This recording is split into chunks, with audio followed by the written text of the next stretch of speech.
Hey guys, what's up? So, familiar ba kayo? Dito tayo sa Toyota Calamba. It's been a while. So, grabe dahil may oil crisis siguro. Konti din nagpapaservice. Siyempre, tipid-tipid muna. But of course, sa case natin, kailangan natin magpa-service dito sa Toyota Calamba. Because due date na. Matagal na nating renew yung pa-service ng sasakyan and lumampas na tayo. Over nag 10k na nga tayo eh. So yan, nawala na kasi sa aking circulation. Kaya yan, nagalit na si Mrs. Hindi ko daw pinapa-service. Pero yun, so pa-service natin ngayon, actually it's 94k yung order niya ngayon. And we're gonna have the 95k PMS ng Toyota Veloz. Alright? So mag-change oil tayo. May mga dala akong lumang gamit. Pakita ko sa inyo. So, kung ano na lang yung magagamit nila. Ito yan. Meron tayong mga oil na tira-tira dati. All fully synthetic. So, tsaka may coolant. Isa. Top up yan. Ito sa kaya ng filter yan. Brake fluid. Meron din tayo dito. So, ito pang CVT to dati. So, no need dyan. Yun lang. So, kung ano magagamit nila dyan. Alright.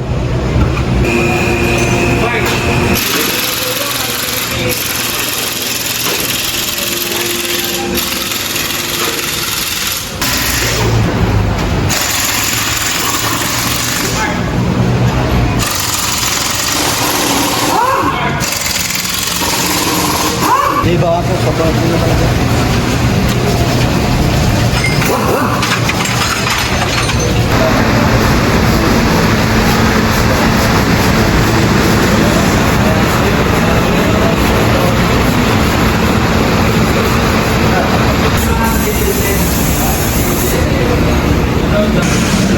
So yun guys, wala pa nagpapa-service.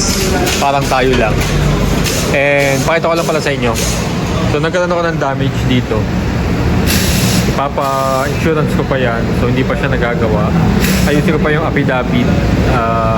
Inalis ko na kasi damage yung mismo ano niya. Parang ganyang black.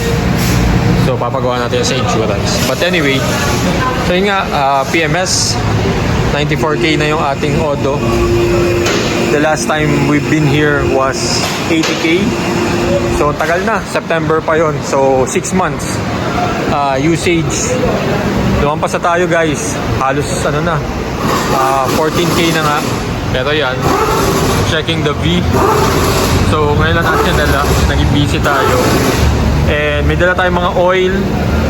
Tapos pero hindi, mga tira-tira lang dati. At least makatipid tayo ng 1 liter doon sa mga tira. And then cleaning ng mga brakes, inspection, check-up, top-up ng washer fluid, tapos ng brakes, linis, pati mga filter, check ng pangilalim, baka may mga nakikita sila. Cleaning ng mga kung ano man. Let's see kung ano magiging mga inspection nila. And update nga pala sa wheels. So nagpalit na tayo ng Michelin. Hindi ko na pinatop up yung ating hangin kasi naka nitro. Mahahaluan ng regular. Tapos ayun, yun lang. So let's see kung ano makikita ni na kuya. So may tagas tayo guys. Drive shop oil seal. A few moments later.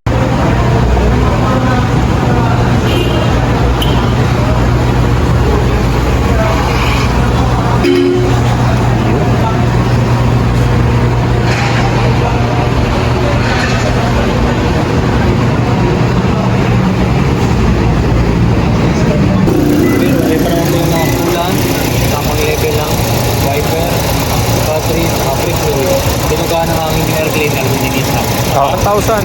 May 1,000 ako sa ng upuan. Baka sa misis ko pa to. Nagka 1,000 tuloy ako. So yun, overall, solid na. Pakita ko sa'yo, kailangan natin umalis dito. Baka tayo ma-traffic. Mamaya, mag-wrap up ako ng mga ginawa. Alright, let's go. Isa-isahin. It's the normal PMS. So yung findings lang dito sa CVT, sa ilalim niyan, which is yung pinakita ko kanina sa video, meron dyang drive shaft. Yung seal nun, yan, na medyo nagmo-moist na. So, sooner or later, magkakatagas na yan pag tumagal. We don't know, pero nagmo-moist na. And umorder na tayo, 800 pesos yung dinown ko. Final payment ko na pala. Ang magiging mahal lang yung labor. So nakita ko yung labor around 3,000 plus. So, sa Toyota ko na ipapagawa kasi doon nakita, and then casa maintain si Veloz. So, ayoko na ipagalaw sa iba kasi daily driven to ng misis ko para walang issue sa mga preventive, okay? Kaya yung mga PMS. So, basically, wala man ako talagang issue dito sa Veloz. Yun lang part na yon. Overall, okay tayo. Yung pinalitan lang talaga natin dito, battery. Of course, nagpalit tayo dati, Amaron. Yung sign, kung kailan ako nagpalit, inabot na ako sa bahay. May vlog ako nun. Buti sa bahay. Tapos yung filter, nakakayanan tayo. So, meron tayong recharger kit. Next time, papakita ko paano linisin.